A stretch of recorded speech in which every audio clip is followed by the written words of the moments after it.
2 plate মাংস নিয়ে আসবা, 1 প্লেট গরুর মাংস আর 1 প্লেট শুয়োরের মাংস। বন্ধু, তুই যে শুকুরের মাংস অর্ডার করলি, এটা কে খাবে? এটা তোর জন্য অর্ডার করলাম। হুজুর কেন তার বন্ধুকে শুয়োরের মাংস দিয়ে ভাত খাওয়াতে চাচ্ছেন শেষ পর্যন্ত দেখলে বুঝতে পারবেন, তাই স্কিপ না করে শেষ পর্যন্ত দেখুন। বন্ধু, এখন তো লাঞ্চের টাইম, কি খাবি? ভাতই খাই। আচ্ছা ঠিক আছে। এই ওয়েটার, জি স্যার, বলেন।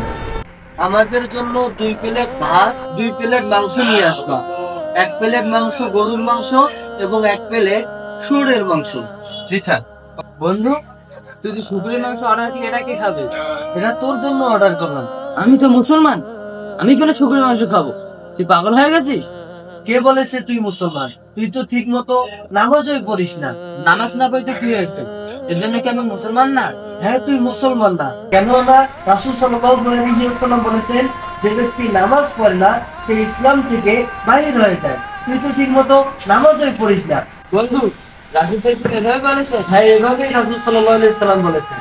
তাহলে তো আমি এতদিন ভুল করে এসেছি। যদি তুই তোর ভুল বুঝতে পারিস তাহলে আজকে থেকেই নামাজ শুরু করে দিবি। আর না হয় যদি তোর পরবর্তীতে তোর সঙ্গে আমার দেখা হয় তাহলে তোকে শুয়োরের মাংস খাইয়ে ছাড়বো। এখন বল, নামাজ পড়বি কি পড়বি না? ঠিক আছে বন্ধু, এরপর থেকে আমি নামাজ পড়বো ইনশাআল্লাহ। ইনশাআল্লাহ।